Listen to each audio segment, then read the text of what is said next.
안녕하세요. 6살 난 딸아이를 혼자 키우고 있는 30대 여성입니다. 한때는 저도 남부럽지 않게 사랑하는 남편과 가정을 꾸려 평범한 하루하루를 만들어가던 여자였는데 어쩌다 보니 이렇게 제 이야기를 하게 되는 날이 다 오네요. 제가 이렇게 제 이야기를 하는 이유는 사람들에게 제 전 남편 욕을 해달라는 뜻도 있지만 동시에 저 같은 사람도 결국 이렇게 힘을 내서 살아가고 있다는 말씀을 드리고 싶어서예요. 그리고 이렇게 비록 익명이긴 해도 제 이야기를 한껏 토해내고 나면 그간 마음에 쌓여있던 응어리가 좀 풀어질 것 같기도 하고요. 아무튼 최대한 간결하게 적어볼 테니 이야기가 매끄럽지 않더라도 들어주시면 감사하겠습니다. 남편과 처음 만난 건 친구의 결혼식장에서였어요. 어디서부터 말해야 하나 싶은데 저는 한때 가수가 꿈이었을 만큼 노래에 열정이 있던 사람이에요. 하지만 일이 잘 풀리지 않아서 가수라는 꿈은 이루지 못했고 한동안 저와 같은 꿈을 가진 친구들에게 보컬 수업을 했었네요. 지금은 전혀 다른 분야에서 커리어를 쌓아가고 있지만요. 아무튼 이런 제 상황을 알던 친구가 자기 결혼식 때 축가를 불러주면 안 되겠냐고 아주 간곡히 부탁을 하대요. 그런데 솔직히 저랑 그렇게 가까운 친구는 아니었거든요. 그래서 어떻게든 좋게 거절을 하려고 했는데 잘 안 됐어요, 그게. 친구 결혼식에서 축가를 부르고 따로 뭐 얼마라도 받고 그런 건 없었어요. 친구가 먼저 묻지도 않았고 저도 기왕 해주기로 한 거 기분 좋게 불러주고 말지 싶었죠. 그런데 신혼여행에서 돌아온 친구가 저에게 줄 선물이 있다며 만나자고 하대요. 그리고 그렇게 나간 자리에 선물 대신 남편이 나와 있었죠. 솔직히 처음엔 좀 황당했어요. 친구 딴에는 나름 기발하다 생각했을지도 모르겠지만 당시 저는 남자를 소개받고 싶은 마음도 없었고 결혼에는 더욱이 뜻이 없었으니까요. 하지만 친구가 아기가 있어 만든 상황이 아닌 건 확실했으니 별달리 기분 나쁜 티는 내지 않았습니다. 그리고 말이 나와서 말이지만 그때 당시에는 남편이란 사람 자체가 싫지는 않았거든요. 어떻게든 분위기를 띄워보려고 노력하는 모습도 좋았고 제 이야기에 귀 기울이는 태도도 인상적이었달까요? 그리고 무엇보다 남편이 저를 무척이나 마음에 들어한다는 게 제 눈에 보이더라고요. 그게 좋았어요. 이후로 남편은 하루가 멀다 하고 문자에 전화를 해대며 적극적으로 다가왔고 그렇게 결국 저희는 얼마 지나지 않아 연인 사이가 되었습니다. 사귀는 동안 어느 다른 연인들처럼 약간의 투닥거림도 있었지만 비교적 원만한 관계를 유지해 나갔고요. 그러다 제 나이 30, 남편 나이 32의 부부의 영까지 맺게 되었죠. 결혼할 때 시댁에서 집을 해주셨고 저희 친정에서 혼수를 채워주셨습니다. 시댁에서 해주신 집이 브랜드 아파트는 아니었어도 비교적 신축이었던 데다가 방도 3개나 되는 30평대 아파트여서 무척 감사하게 생각했어요. 그래서 저희 친정에서도 그에 걸맞게 예단 보내고 남편 양복 맞춰주시고 명품 시계도 해주셨죠. 남편하고 반반 결혼했냐 하면 그건 아니지만 그래도 저희도 할 수 있는 만큼 최선을 다해서 성의를 보였다고 말하는 거예요. 그리고 결혼한 지 1년 만에 저는 임신을 했습니다. 시댁에서는 내심 아들이었으면 하시는 눈치였는데 전 솔직히 딸이든 아들이든 상관없다고 생각했어요. 누가 됐건 간에 건강하게만 태어나다오 그러면 세상 그 누구보다 큰 사랑으로 키우겠다는 마음뿐이었달까요. 그리고 저는 10달 꼬박 채워 그렇게 간절히 바라던 대로 건강한 남자아이를 출산했습니다. 시댁이고 친정이고 할 것 없이 양가 모두 축제 분위기였어요. 남편도 제 손을 붙잡고 눈물을 흘리며 고맙다 고생했다 수고했다. 그리고 아버님께선 축하금이라며 3천만 원을 주시기까지 하셨는데 이 이야기를 전해들은 친구들이 저더러 복받은 기집애라고 농담 반 질투 반으로 한마디씩 하기도 했었죠. 이젠 다 지나간 과거의 이야기지만 저에게도 이런 날들이 있었고 그래서 이때만 하더라도 저는 제가 세상에서 제일 행복한 여자 중 한 사람이라고 믿어 의심치 않았네요. 하지만 그 행복은 오래가지 못했습니다. 아이 돌잔치까지 일주일 정도를 남겨두고 있던 어느 날 평소처럼 남편의 퇴근을 기다리고 있었는데 전화 한 통이 걸려왔어요. 그리고 저는 별 생각 없이 그 전화를 받았죠. 그런데 건너편에서 흘러나오는 건 웬 어린아가씨의 목소리였습니다. 아주 당당하게 저희 남편 이름을 말하며 자기가 저희 남편과 사랑하고 있다는 이야기를 하대요. 단 한순간도 상상해 본 적 없던 상황이라 순간 멍해지는 게 이게 지금 무슨 소리지, 꿈인가 싶기도 하고. 그래서 그냥 전화를 끊어버렸어요. 말문이 막힌다는 게 이런 건가 싶대요. 하지만 또다시 그 번호로 전화가 걸려왔고 저는 도저히 손발이 부들거려서 전화를 받을 수가 없었죠. 그런데 그 여자도 약이 올랐던 건지 아니면 절 쓰러뜨리겠다고 작정이라도 했던 건지 연달아 문자가 왔어요. 그리고 저는 고민 끝에 그 여자가 보낸 듯한 문자를 확인했는데 거기엔 남편의 벌거벗은 사진과 함께 어떻게 만나서 그간 어떻게 관계를 맺어왔는지 일련의 스토리가 쭉 적혀 있었습니다. 저더러 남편을 놔달라는 말 같지도 않은 말도 함께요. 사실 제가 출산하고 얼마 지나지 않아 남편이 개업을 했어요. 원래 다니던 회사를 나와서 자기 이름 석자 걸고 사업을 해보고 싶다면서 말이죠. 그리고 전 그런 남편을 진심으로 응원했습니다. 저와 이제 태어난 아이를 위해 노력해주는구나, 애써주는구나 싶어 고마운 마음까지 있었죠. 그런데 개업을 하고 얼마 지나지 않아 남편의 퇴근 시간이 늦어지기 시작했고 주말에도 출근이다 출장이다 집을 비우는 날이 많아져 갔어요. 그럴 때마다 전 그저 고생하는 남편이 안쓰러웠지 바람을 피우고 있을 거라곤 상상도 못했는데 실제로 남편은 저희와 함께하는 시간만 줄어들었을 뿐 여전히 저에게는 다정한 남편이었고 아이에겐 자상한 아빠였거든요. 아무튼 그렇게 장문의 문자를 확인하고 나서 저는 처음엔 당장이라도 남편에게 따져 물으려고 했어요. 하지만 이내 괜히 남편에게 변명거리를 쥐어짜낼 시간만 주는 건 아닌가 싶어서 일단은 남편의 퇴근만을 기다렸네요. 남편이 퇴근하기를 기다리는 시간이 정말 천년 같더라고요. 그리고 어느덧 2시간쯤 지났을까 남편이 평소처럼 웃으며 현관을 들어왔는데 전 아무 인사도 하지 않고 핸드폰만 남편 얼굴에 들이밀었습니다.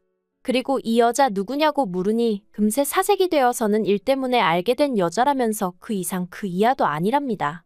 이 여자가 무슨 이야기를 하는 건지 자기는 모르겠다며 일 때문에 너무 힘들 때 몇 번 따로 만나서 술 한잔 한 게다라고. 저더러 이 여자 말이 아니라 자기 말을 믿어줘야 한다면서 펄쩍 뛰대요. 그리고 저도 그런 남편을 정말 믿어주고 싶었어요. 사실 저도 어디서 남편이 바람을 폈는데 어떡하죠와 같은 글을 읽으면 이걸 왜 고민하나 당장에 이혼이지라고 생각하던 사람이었는데 막상 이게 제 일이 되니까 이성적인 판단이 불가능해지대요.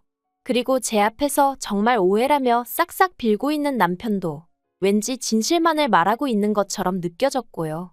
그 여자가 혼자 소설을 쓰고 있는 건 아닐까. 그 여자가 꼬셔낸 게 분명해. 어떻게든 남편이 저지른 불륜을 제 스스로 부정하고 있었어요. 그렇게 매일같이 남편은 자기가 잘못했다 빌고 저는 저대로 그런 남편이 미워서 울고 그렇게 한 달 가까운 시간을 보냈을까. 갑자기 하루는 남편이 저에게 할 이야기가 있다고 하더니 아무래도 자기가 저를 놔줘야 할 것 같답니다. 하늘이 무너지는 기분이었어요. 이혼 이야기를 꺼내도 내가 꺼내야지. 어떻게 지가 나한테? 그리고 저는 구차하게도 그 이유가 뭐냐고 물었어요. 그러자 한다는 말이 그 여자가 임신을 했답니다. 그래서 그 여자를 자기가 책임져야 할 것 같다대요. 그 소리를 듣는데 어이가 없고 황당해서 그럼 나하고 우리 애는 하고 물었더니 기껏 한다는 소리가 저는 좋은 여자이지 않냐입니다. 처음 만났을 때부터 지금까지 자기나 시부모님이나 애한테 하는 것만 봐도 얼마나 좋은 사람인지 자기가 잘 안다면서. 그런데 그 여자는 아니래요. 자기가 헤어지자고 하니까 그러면 애도 지워버린다고 그런다면서 그런 여자를 어떻게 혼자 내버려두냐입니다. 그래도 자기 앤데 그렇게 사라지게 둘 순 없지 않냐면서 말이죠. 그러면서 집도 차도 전부 다 저에게 주겠다고 이쯤에서 헤어지자대요. 배신감에 치가 떨린다는 게 이런 건가 싶고 아무 일도 없었다더니 애가 생겼다는 게 어이없고 이런 인간을 어떻게든 믿어보려던 제 자신이 한심하고 견딜 수가 없더라고요. 그래서 알겠다고 집하고 차 다 달라고 했어요. 그리고 시부모님께도 확실하게 당신의 도로 하게 된 이혼이라고 얘기하라고 했죠. 이 부분에선 남편도 살짝 멈칫하는 눈치였지만 이내 알겠다고 하더라고요. 그래서 이튿날 남편하고 같이 시댁에 찾아갔습니다. 아무것도 모르시는 시부모님은 연락도 없이 갑자기 웬일이냐 하시면서도 몹시 반가워하셨지만 이내 저희가 전한 소식에 정말 크게 충격을 받으신 듯 했어요.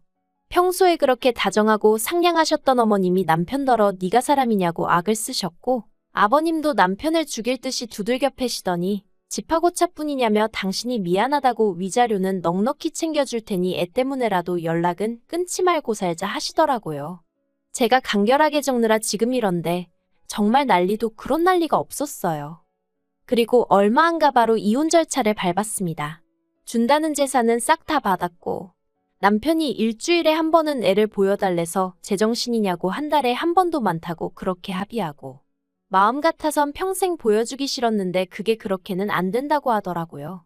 그런데 이 과정에서도 그 여자가 또 연락을 해와서는 어떻게 사람을 그렇게 싹 다 벗겨먹을 궁리를 하냐면서 저더러 이기적이네 뻔뻔하네 말 같지도 않은 소리를 해대더군요. 아무튼 이걸로 속 썩은 걸 제외하곤 그래도 비교적 수월하게 이혼했습니다. 이혼 절차를 마치자마자 집도 차도 팔았더니 제법 목돈이 생겼는데 이건 저랑 제 아이의 미래를 위해 아껴둬야겠다는 생각이 들어 손 떼지 않고 그대로 친정에 들어갔어요. 친정 부모님께는 그저 죄송한 마음뿐이었죠.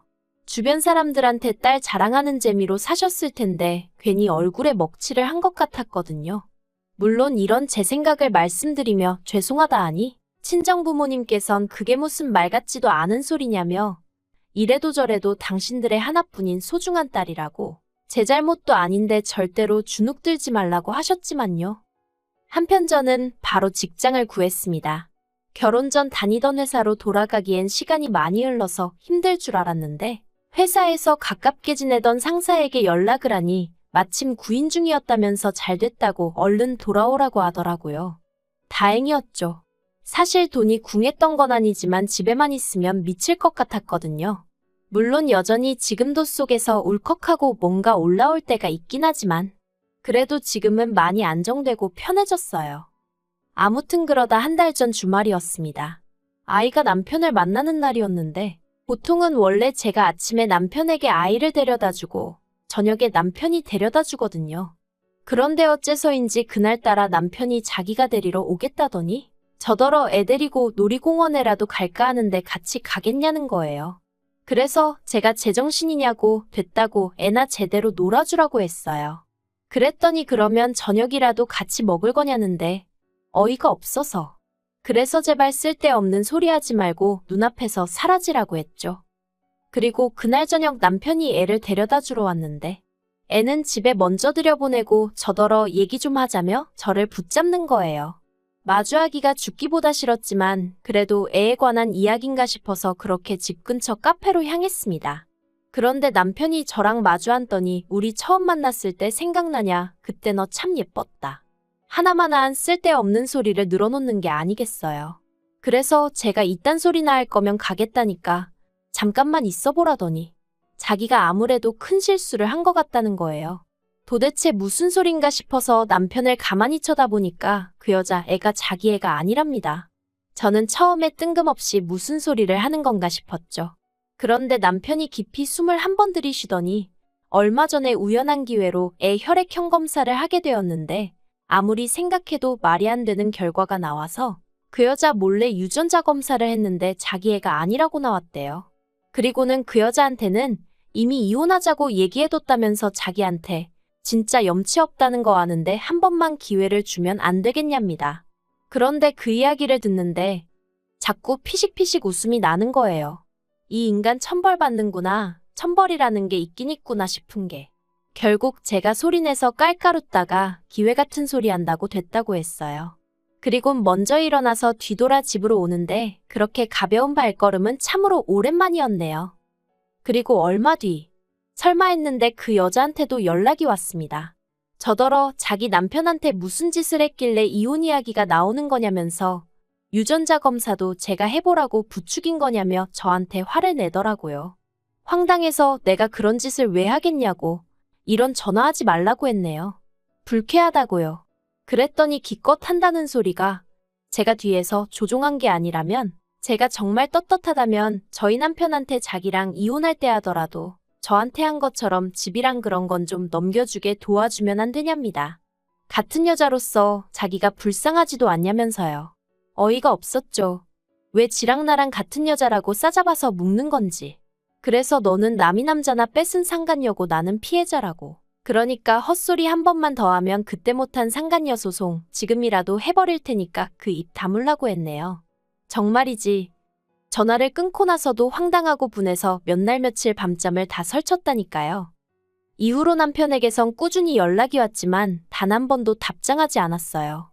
이번 주에 다시 애를 보내야 하는데 솔직히 정말 안 보내고 싶은 마음이 굴뚝 같습니다. 하지만 법적으로 그렇게 하면 안 된다니까 저도 골치가 너무 아프네요. 남편에게 정말 지금 그 여자랑 이혼할 건지, 그럼 앞으로 어떻게 할 건지 하나도 묻지 않을 거예요.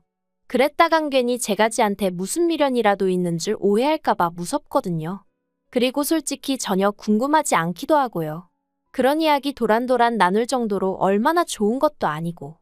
까놓고 말해서 이혼하고 완전히 남남이 되어버린 순간 아무리 애 아빠라지만 저와는 더는 상관없는 사람이니 잊고 지내려 노력했고 앞으로도 그럴 생각이에요. 아무튼 제가 나서서 어떻게 한 건 아니지만 그래도 세상이 그렇게 불공평하지만은 않다는 걸 배우네요. 앞으로도 남편이나 그 여자나 두 번 다시 행복한 순간은 맞이하지 못한 채 지옥 같은 마음으로 살았으면 좋겠단 바람뿐입니다.